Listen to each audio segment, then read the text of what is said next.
विद्यार्थी मित्रांनो, सायन्स फोरममध्ये आपल्या सर्वांचं स्वागत आहे। आपण मॅथमॅटिक्सचा मॅट्रायसिस हा चॅप्टर पाहत आहोत। त्यामध्ये मागच्या लेक्चरला आपण मायनस आणि कोफॅक्टर्स याविषयी डिस्कशन केलं होतं आणि त्या लेक्चरमध्ये 2/2 चे कोफॅक्टर्स कसे कॅल्क्युलेट करायचे हे देखील मी तुम्हाला सांगितलंय। आणि ज्या लोकांनी मायनस कॅल्क्युलेट करण्याचा व्हिडिओ पाहिला नसेल त्यांनी अगोदर तो पहा आणि शक्यतो पूर्ण प्रयत्न करा की रेग्युलर तुम्ही जे काही लेक्चर्स तुम्हाला येत आहेत, सायन्स फोरम रेग्युलर लेक्चर देण्याचा प्रयत्न या ठिकाणी तुम्हाला करत आहे। ते डेली लेक्चर्स तुम्ही करत राहाल जेणेकरून तुम्हाला कुठल्याही प्रकारचं नंतरना बर्डन येणार नाही। हे बघा, बऱ्याच जणांना असं वाटतं की सुट्टी आहे, यू कॅन एन्जॉय वगैरे, ह्या सगळ्या गोष्टी मान्य आहेत, परंतु आता जर तुम्ही अभ्यास केला तर भविष्यामध्ये तुम्हाला कुठल्याही प्रकारचं बर्डन येणार नाही। आणि सगळ्यात महत्त्वाचं म्हणजे मी काही तुम्हाला 24 तास अभ्यास करायला सांगत नाहीये, तर अगदी तुम्हाला जेवढा शक्य आहे तेवढा जास्तीत जास्त अभ्यास करा। म्हणजे भविष्यामध्ये ज्यावेळेस कॉलेजेस वगैरे चालू होणार आहे त्यावेळेस मात्र तुम्हाला कुठल्याही प्रकारचं बर्डन राहणार नाही आणि सगळ्यात महत्त्वाचं म्हणजे आपला अभ्यास होईल। ओके, आणि म्हणून या लेक्चरला आपण कोफॅक्टर्स शिकणार आहोत, परंतु 3/3 चे कोफॅक्टर्स आपल्याला शिकायचे आहेत। मी पुन्हा एकदा आठवण करून देतोय, ज्या लोकांनी मायनस बघितलेले नाहीत, मायनसचा व्हिडिओ बघितलेला नाही, त्या लोकांनी अगोदर मायनस कसे कॅल्क्युलेट करायचे हे शिका आणि त्यानंतर आपण कोफॅक्टर्स शिकत आहोत। ओके, बघा आता कोफॅक्टर्स साठी मी तुम्हाला सांगितलं आहे की आपण कोफॅक्टर हे AIJ ने किंवा CIJ ने दाखवतो। आपल्या बोर्डाच्या पुस्तकामध्ये AIJ ने दाखवलेत आणि म्हणून आता आपण याने दाखवूयात। ओके, आणि मायनस हे MIJ ने दाखवले जातात। 2/2 चं डिस्कशन आपण ऑलरेडी केलंय, म्हणून मी या ठिकाणी आता डायरेक्टली एक 3/3 चा मॅट्रिक्स जर कन्सिडर केला तर त्याच्यामध्ये मायनस किती येतील हे आपण बघितलंय। ते पुन्हा एकदा थोडंसं रिवाइज करतो, ठीक आहे। समजा A हा मॅट्रिक्स 3/3 चा आहे, तो A11, A12, A13, A21, A22, A23, A31, A32 and A33 अशा प्रकारचा दिलेला मॅट्रिक्स आहे। मग मायनर कसा काढतो आपण? मायनर्स किती मायनर येतात? तर मायनर 3/3 च्या मॅट्रिक्स साठी 3 मायनर येतात, आपण बघितलंय। सो पहिला मायनर असतो M11, मी इन जनरल सुरुवातीला लिहितो, नंतर आपण ऍक्च्युअल एक्झाम्पल मध्ये कसे कॅल्क्युलेट करायचे ते बघूयात। M11 कसा कॅल्क्युलेट होतो? तर त्यासाठी आपल्याला फर्स्ट रो आणि फर्स्ट कॉलम डिलीट करावा लागतो। फर्स्ट रो आणि फर्स्ट कॉलम डिलीट करायचा। फर्स्ट रो आणि फर्स्ट कॉलम डिलीट केल्यानंतर काय शिल्लक राहिलं? तर त्या ठिकाणी इथं बघा A22, A23, A32, A33 अशा प्रकारचा मॅट्रिक्स या ठिकाणी शिल्लक राहतो। म्हणजे पहिली रो आणि पहिला कॉलम डिलीट करा, उरलेला जो आहे तो तुमचा मायनर असेल। म्हणजे A22, A23, A32 and A33 याचा डिटर्मिनंट कॅल्क्युलेट करायचा, जे येईल ते तुमचं मायनर असेल। ओके, त्यानंतर M12 कसा कॅल्क्युलेट होतो? तर त्यासाठी आपल्याला first row second column delete करावा लागतो। मग फर्स्ट रो सेकंड कॉलम जर डिलीट केला तर त्या ठिकाणी काय राहतंय बघा, this is first row on the second column. मग आता काय? A21, then A23, then A31 and A33 आले का लक्षात? त्यानंतर ना M13 हे कसं कॅल्क्युलेट होईल? तर यासाठी first row third column delete करावं लागेल आणि मग काय राहील बाळांनो बघा, A21, A22, then A31, then A32। Okay, आणि त्यानंतर ना आपण पुढचे सुद्धा मायनस या ठिकाणी कॅल्क्युलेट करू। M21 यासाठी आपल्याला काय करावं लागेल? सेकंड रो, कोणती रो डिलीट करावं लागेल? सेकंड रो आता डिलीट करावं लागेल, म्हणजे ही रो आता डिलीट करावं लागेल। पहिल्यांदा फर्स्ट कॉलम डिलीट करा, काय शिल्लक राहिलं? A12, A13, A32, A33 म्हणजेच A12, A13, A32 and A33 आले का लक्षात? फर्स्ट कॉलम डिलीट केला। ओके, त्यानंतर ना M22 कसं कॅल्क्युलेट करणार?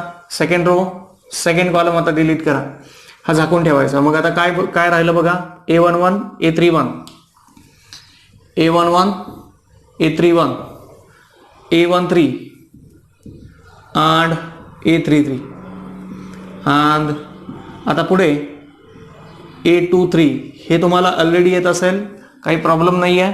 तरी एकदा मी पुन्हा रिव्हिजन म्हणून घेतो आहे. Second row third column. मग आता काय राहिलं या ठिकाणी बघा, A11, A12, A31 आणि A32. ठीक आहे. आणि आफ्टर दॅट A31 आपण कॅल्क्युलेट करू, त्यानंतर ना M32 कॅल्क्युलेट करू आणि त्यानंतर ना M33 कॅल्क्युलेट करूयात. ठीक आहे. बघा वन बाय वन. आता या ठिकाणी थर्ड रो आपल्याला डिलीट करायचं आहे. काय डिलीट करायचं आहे? थर्ड रो डिलीट करायचं आहे. So this is your third row. Okay. आणि 3-1 साठी काय डिलीट करणार? फर्स्ट कॉलम डिलीट करणार. मग काय राहिलं बघा, A12, A13, then A22, then A23. त्यानंतर ना A32 साठी काय डिलीट करणार? तर हा मधला डिलीट करणार. मग आता हे दोन डिलीट झाले, काय शिल्लक राहील त्या ठिकाणी? A11, A12, then A13, then A23. लक्षात आलं सर्वांच्या? त्यानंतर ना third row third column. So what remain? A11, A21, then A11, A12, then A21, then A22. अशा प्रकारे मायनर्स आपण कॅल्क्युलेट करतो. हे आपण बघितलेलं आहे. ह्यांची डिटर्मिनंट कॅल्क्युलेट करायची. सगळ्यात महत्त्वाचा पार्ट म्हणजे आपल्याला कोफॅक्टर या ठिकाणी कॅल्क्युलेट करायचे. कोफॅक्टर्स त्यासाठी काय फॉर्म्युला आहे? Aij is equal to -1 raise to i plus j into Mij. मग आता पहिल्यांदा A11 कॅल्क्युलेट करत असताना बघा काय होईल? A11 i ची किंमत किती आहे? 1 आणि j ची किंमत किती आहे? 1 आहे. सो -1 रेज टू काय लिहिता येईल आपल्याला? i ची किंमत 1, j ची किंमत सुद्धा 1 इंटू M11. परंतु मला या ठिकाणी -1 रेज टू 1 प्लस 1 हे 2 आले आणि मी तुम्हाला कालच लिहून दिलंय -1 रेज टू जर इव्हन पॉवर आला तर त्याला आपण +1 लिहितो आणि -1 रेज टू जर ऑड पॉवर आला तर त्याला आपण -1 लिहितो. आणि ते कसं तेही आपण बघितलेलं आहे. ओके. आता या ठिकाणी -1 रेज टू 1 प्लस 1 म्हणजे 1 आणि 1 2 झाले. -1 रेज टू 2 इंटू M11 म्हणजेच -1च्या डोक्यावरती इव्हन पॉवर आला म्हणजे तो आहे तसंच राहील. 1 ने याला मल्टिप्लाय केलं आहे तसंच राहील. म्हणजे A11 आहे तसंच राहिला. A11 हा M11 एवढा आला. आता पुढे 3/3 साठी मी तुम्हाला 2/2 साठी मी तुम्हाला सांगितलं होतं पहिला आहे तसं राहतो, शेवटचा आहे तसं राहतो. मधल्या दोघांची साईन बदलतात. आता यामध्ये काय कॅल्क्युलेशन्स येतात आपण चेक करूयात ना. ठीक आहे. आता बघा पुढचा A12. आता या i ची व्हॅल्यू किती? 1. j ची व्हॅल्यू किती? 1. So -1 raise to i plus j आहे. So 1 plus 2 into M12. -1 raise to 1 plus 2 हे काय येतं? 1 प्लस 2 हे 3 येतं आणि 3 ऑड आहे आणि म्हणून आपण या ठिकाणी -1 रेज टू 3 लिहिलं, M12 लिहिलं तर त्या ठिकाणी ते उत्तर मायनस येणार आहे. म्हणजे तुम्हाला दुसरा जो काही कोफॅक्टर मिळाला त्याच्यामध्ये काय लक्षात येतंय? तर फक्त साईन बदलायचंय. मायनरचं दुसऱ्या साईन बदलायचंय म्हणजे त्याला -1 ने गुणायचंय. आणि आता पुढे A13 साठी डायरेक्ट कॅल्क्युलेशन लिहितो. आता बघा -1 रेज टू i ची किंमत 1 आहे, j ची किंमत 1 आहे. So 1 plus 3 into M13. 1 plus 3 हे 4 येतील आणि ते जर 4 आले तर आपण या ठिकाणी काय लिहिणार? -1 रेज टू 4 म्हणजे इव्हन आहे आणि म्हणजे 1 उत्तर झालं त्याचं. डायरेक्ट M13 आहे तसंच. कारण 1 ने कोणालाही गुणलं तरी आहे तसंच राहतं. म्हणजे काय मिळालं बघा, पहिला मायनर आहे तसंच, दुसऱ्याचं साईन बदललं, तिसरा आहे तसंच मिळालं. आता चौथ्याचं काय होतंय ते आपण चेक करूयात. ठीक आहे. सो A21 i ची किंमत या ठिकाणी 2 आहे. सो -1 रेज टू 2 प्लस 1 ह्या दोघांची बेरीज आपण या ठिकाणी करत असतो इंटू M21.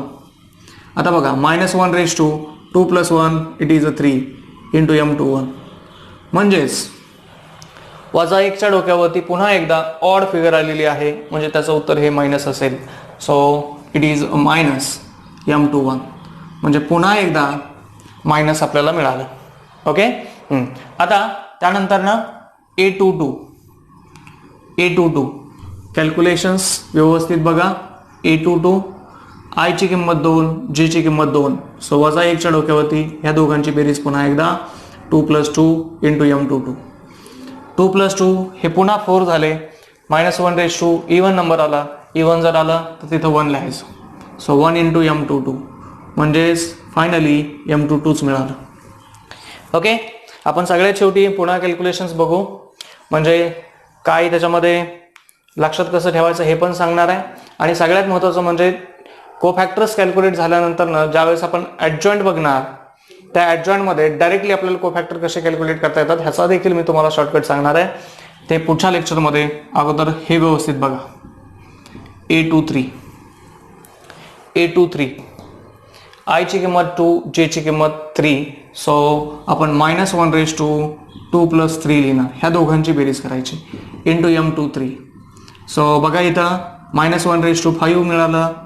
-1/5 म्हणजेच वजा 1 च्या डोक्यावरती ऑड फिगर आली म्हणजे आपण या ठिकाणी मायनस साईन लिहिणार. So m23. ओके, -m23 पुन्हा मायनस मिळालं. म्हणजे इथं जर व्यवस्थित बघितलं तर पहिलं आहे तसंच मिळत आहे. त्यानंतर दुसरं मायनस मिळालं. तिसरं या ठिकाणी लिहिलं आपण तिसरं आहे तसंच. चौथं मायनस मिळालं. पाचवं आहे तसंच. 6वं परत मायनस. आता पुढे हा क्रम कंटिन्यू राहतोय का नाही आपण चेक करूयात. सो A31 -1/2 ह्या दोघांची बेरीज 3 + 1 × m31. Okay, so -1/2 4 × m31. इथं बघा -1/4 हे 1 येणार. 1 × m31 हे पुन्हा m31 आहे तसंच. तुम्ही स्वतः कॅल्क्युलेट करून बघा. आता त्या पुढचा A32 3 + 2. So -1/2 3 + 2 × m32. बघा या ठिकाणी -1/5 आपण मायनस लिहिलं होतं आणि म्हणून या ठिकाणी पुन्हा एकदा मी मायनस लिहितो. ठीक आहे, -m32. सो लास्टली A33 = -1/2 ह्या दोघांची बेरीज 3 + 3 m33. बघा -1/3 + 3 इट इज 6 आणि -1/6 म्हणजे इव्हन आहे म्हणजे 1 येईल आणि 1 ने m33 ला जर आपण गुणलं तर m33 आहे तशाच प्रकारे आपल्याला या ठिकाणी राहील. ओके, आता तुम्ही काय लक्षात घ्या. पहिला कोफॅक्टर बघा. पहिला कोफॅक्टर हा पहिल्या मायनर एवढा आहे. दुसरा कोफॅक्टर हा दुसऱ्या मायनर एवढा आहे. त्या ठिकाणी साईन बदललेला आहे. नंतर पुन्हा तिसरा कोफॅक्टर हा तिसऱ्या मायनर एवढा आहे. चौथा कोफॅक्टर हा साईन बदलून आलाय म्हणजे मायनस आलाय. पाचवा कोफॅक्टर पुन्हा सेम. 6व्याला पुन्हा साईन बदललं. 7वा पुन्हा आहे तसाच म्हणजे कोफॅक्टर्स आणि मायनस यांची सेम संख्या. त्यानंतर 7व्याला साईन बदललं आणि पुन्हा नंतरचा आहे तो तसाच. ठीक आहे, म्हणजे मला काय म्हणायचं आहे, पहिला आहे तसाच लिहा, दुसऱ्याचा साईन बदला, तिसरा आहे तसाच लिहा, चौथ्याचा साईन बदला, त्यानंतर 5वा आहे तसाच, नंतर पुन्हा साईन बदलायचं, पुन्हा आहे तसंच, पुन्हा साईन बदलायचं, पुन्हा आहे तसंच. म्हणजे एकाडे एक साईन बदलत जायचं आहे. एकाडे एक मायनरचं फक्त साईन बदलायचं आहे. पहिल्याचं साईन आहे तसंच, दुसऱ्याचं बदलणार, तिसऱ्याचं आहे तसंच, चौथ्याचं बदलणार. अशा प्रकारे आपण क्रम करत जाणार आहोत. हे ॲक्च्युअल एक्झाम्पलमध्ये काय आहे हे आपण लिहूयात. तुम्ही इन जनरलवरती हेडिंग टाका आणि हे 3x3चं एक्झाम्पल लिहून टाका, जेणेकरून तुम्हाला लक्षात येईल की आपण कशा प्रकारचे न्यूमेरिकल सॉल्व्ह करतो आहोत. ओके, आता या ठिकाणी मी एक एक्झाम्पल लिहिलेलं आहे ज्याचे आपण मायनस आणि कोफॅक्टर्स कॅल्क्युलेट करू. हे जे एक्झाम्पल आहे हे 3x3चं एक्झाम्पल आहे. म्हणजे 3 रो आणि 3 कॉलम्स ह्याच्यामध्ये आपल्याला आहे. ओके, मग आता व्यवस्थित लक्ष द्यायचं प्रत्येकानं आणि प्रत्येकानं तो हे स्वतः सॉल्व्ह करण्याचा प्रयत्न करायचा. ओके, बघा या ठिकाणी मायनर्स किती असतील. मायनर्स पुन्हा एकदा मायनर्स हे आपल्याला 9 मिळणार आहेत, 9च मिळणार आहेत, कारण एलिमेंटची संख्या किती आहे, 9 आहे. आता minor M11 delete first row and first column. First row आणि फर्स्ट कॉलम डिलीट करायचा. हे फर्स्ट रो सुरुवातीला सगळ्यांसाठी डिलीट असेल. त्यानंतर ना मग हा डिलीट करा. काय काय राहते बघा, 3 5 0 -1. ह्याचे कॅल्क्युलेशन्स केले तर काय मिळतं, 3 1 3 पण मायनस साईन आहे. So -0 0 × 5 is 0. So it is -3. पहिलं किती मिळालं, -3 मिळालं. त्यानंतर ना M12 delete first row first column, sorry first row second column, first row second column. आता काय राहिलं बघा, -2 -2 5 -1. ह्या दोघांचे कॅल्क्युलेशन्स करायचे पुन्हा. -2 × -1 इज 2 मायनस ह्या दोघांचं 5 2 10 पण मायनस साइन आहे so -10 minus minus became a plus it is 12. 2 + 10 हे किती येतील 12 येतील. सो M13 साठी परत कॅल्क्युलेशन्सकडे लक्ष द्या. First row third column. Okay तुम्हाला शिकवलंय मी मायनस कसे कॅल्क्युलेट केले जातात. फर्स्ट रो थर्ड कॉलम काय करणार -2 3 -2 0. आता पुढे ह्या दोघांचा गुणाकार -2 × 0 it is 0 minus 3 2 6 but here sign is minus so -6 आणि हे minus minus became a plus 0 + 6 हे आपण 6 लिहू शकतो. हे बघा M21 second row first column. आता सेकंड रो तिघांसाठी डिलीट करून ठेवू आपण. म्हणजे काय करणार बघा सेकंड रो आपल्याला डिलीट करावं लागणार आहे ह्या तिघांसाठी म्हणून मी या ठिकाणी अशा प्रकारची काट मारून ठेवतो.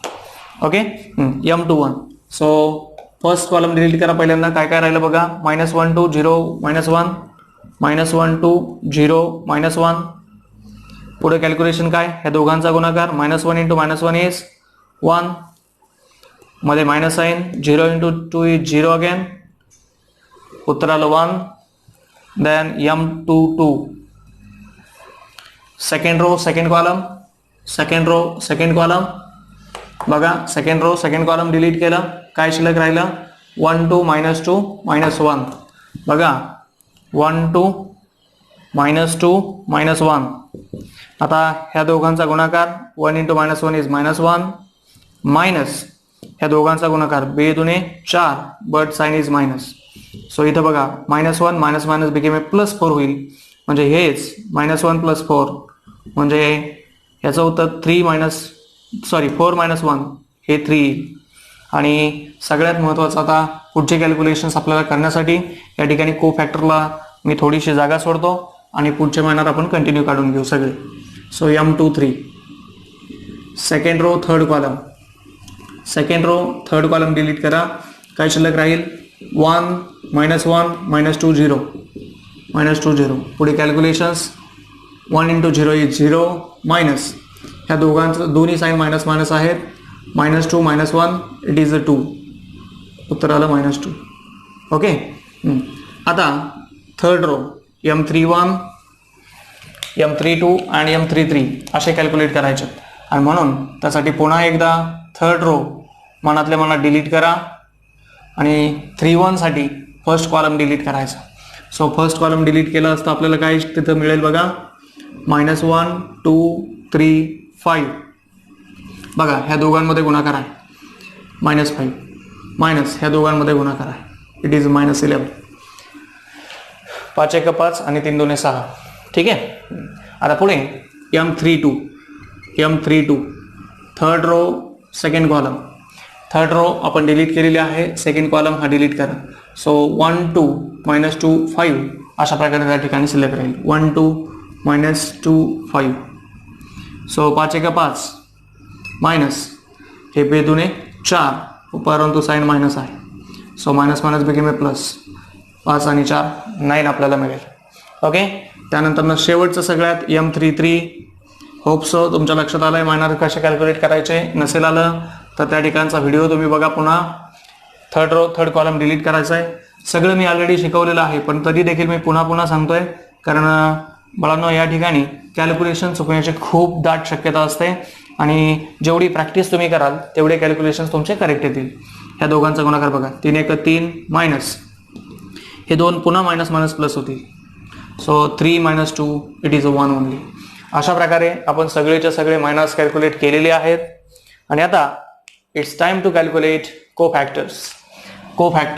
मग प्रत्येक वेळी आम्ही सगळे कॅल्क्युलेशन्स करायचे का?